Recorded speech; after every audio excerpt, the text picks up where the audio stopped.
उत्तर प्रदेश में एक जगह है श्रावस्ती। पहली नजर में देखेंगे तो शायद एक आम सा शांत ऐतिहासिक कस्बा लगे, लेकिन क्या हो अगर मैं कहूं कि शांत जमीन के नीचे एक और ही दुनिया छिपी है। एक पूरा का पूरा शहर, एक ऐसा राज जिसमें हजारों साल पुराना इतिहास, कमाल की सैन्य रणनीति और गहरी आध्यात्मिकता की कहानियां दफन हैं। आज जो हमें बस एक शांत जगह दिखती है, वो हजारों साल पहले ज्ञान, व्यापार और समृद्धि का एक जीता जागता धड़कता हुआ केंद्र था। और इससे भी बड़ी बात, ये वो जगह थी जिसे भगवान बुद्ध ने अपने घर जैसा माना। सोचें, अपनी जिंदगी का एक बहुत बड़ा हिस्सा उन्होंने यहीं गुजारा था। तो सवाल ये उठता है कि अगर ये शहर इतना महान था, तो इसका वो वैभव, वो शानो शौकत कहाँ चली गई?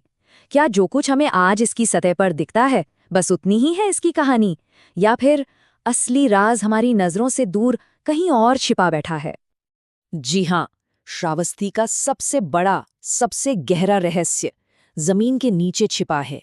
कोई एक दो कमरे नहीं, बल्कि एक पूरा शहर, सुरंगों, गुप्त कमरों और मठों का एक ऐसा विशाल नेटवर्क जो एक बिल्कुल अलग ही कहानी सुनाता है।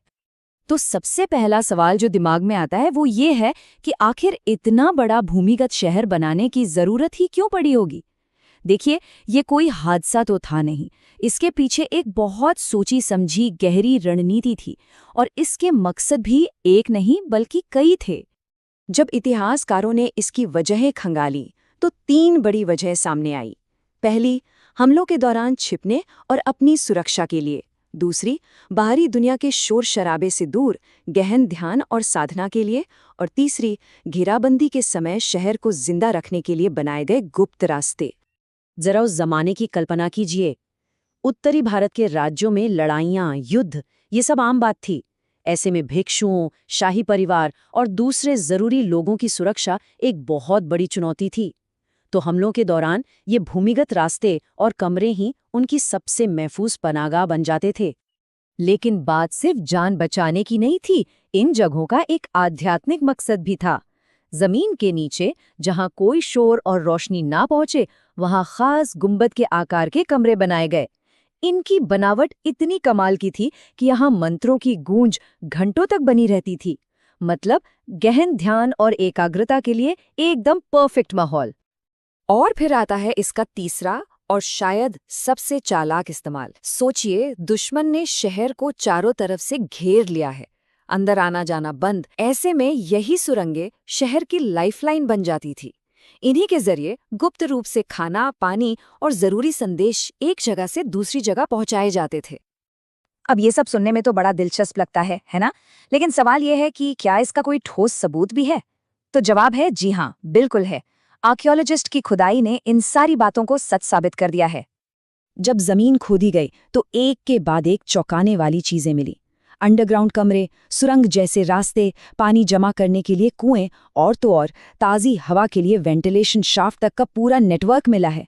ये कोई अस्थायी जुगाड़ नहीं था, बल्कि उस दौर की बेहतरीन और सुनियोजित इंजीनियरिंग का एक शानदार नमूना था। तो ये सब कितना पुराना है? यहाँ मिली ईंटों और पत्थरों की बनावट को जब परखा गया तो पता चला कि ये मौर्य और कुषाण काल की निर्माण शैली से मिलती जुलती हैं। यानी हम बात कर रहे हैं आज से लगभग 2000 साल पहले की। ये सबूत इस भूमिगत शहर की प्राचीनता पर मोहर लगाता है। यहाँ तक तो हमने इसके इंजीनियरिंग और रणनीति की बात की, लेकिन श्रावस्ती की कहानी यहीं खत्म नहीं होती। ये समझने के लिए कि यह जगह सिर्फ एक किला क्यों नहीं थी, हमें इसकी आत्मा को समझना होगा। श्रावस्ती का ये भूमिगत शहर असल में रणनीति और आध्यात्मिकता का एक अनूठा संगम था। 25 बस एक नंबर लगता है ना, लेकिन ये मामूली नंबर नहीं है। भगवान बुद्ध ने अपने जीवन के 25 वर्षावास यानी 25 मानसून इसी श्रावस्ती में बिताए थे। ये उनके जीवन का एक बहुत लंबा हिस्सा था, और ये दिखाता है कि इस शहर से उनका कितना गहरा जुड़ाव था। श्रावस्ती बौद्ध इतिहास में एक मील का पत्थर है। क्यों? क्योंकि यहीं पर बुद्ध ने अपने कई सबसे जरूरी उपदेश दिए। यहीं पर उन्होंने अपना प्रसिद्ध महाप्रतिहार चमत्कार दिखाया, और यहीं पर मशहूर जेतवन विहार था, जो आगे चलकर बौद्ध शिक्षा का एक बहुत बड़ा केंद्र बना। तो अब आप देख सकते हैं कि कैसे ये दोनों चीजें आपस में जुड़ती हैं। वो भूमिगत शहर सिर्फ हमलों से बचने की एक स्ट्रैटेजी नहीं थी, बल्कि वो अपने आप में एक आध्यात्मिक यात्रा का रास्ता था। एक ऐसी जगह जहां बाहरी दुनिया के शोर से दूर होकर आत्म खोज की जा सकती थी। इतना कुछ पता चलने के बावजूद सच तो ये है कि श्रावस्ती का ये पूरा अंडरग्राउंड नेटवर्क आज भी एक पहेली है। हम अभी भी पूरी तस्वीर नहीं जानते हैं। सवाल ये है कि क्यों? देखिए, इसकी कई वजह हैं और सब काफी प्रैक्टिकल हैं। हजारों साल बीत गए तो कई हिस्से ढह चुके हैं। फिर जमीन की सतह पे नए घर और बस्तियां बन गई हैं, जिससे हर जगह खुदाई करना मुमकिन नहीं है।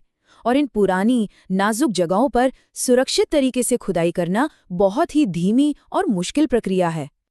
और जहां सबूत खत्म होते हैं वहां से शुरू होती हैं स्थानीय कहानियां, जो इस रहस्य को और गहरा कर देती हैं। वहां के लोग कहते हैं कि ये सुरंगें तो मीलों तक फैली हुई थीं। ये अलग अलग मठों को आपस में जोड़ती थीं और भिक्षु इनका इस्तेमाल एक दूसरे से गुप्त रूप से संपर्क करने के लिए करते थे। हो सकता है कि श्रावस्ती का ये भूमिगत शहर आज भी एक पहेली हो, लेकिन इसकी हर एक ईंट, हर एक सुरंग उस दौर के लोगों की असाधारण सोच, उनकी इंजीनियरिंग और उनकी आध्यात्मिकता का एक जीता जागता सबूत है। ये एक ऐसी विरासत है जो हमें याद दिलाती है कि इतिहास के ना जाने कितने राज आज भी जमीन के नीचे दबे हुए हैं, और शायद हम अपनी ही कहानी का बस एक छोटा सा हिस्सा ही जानते हैं।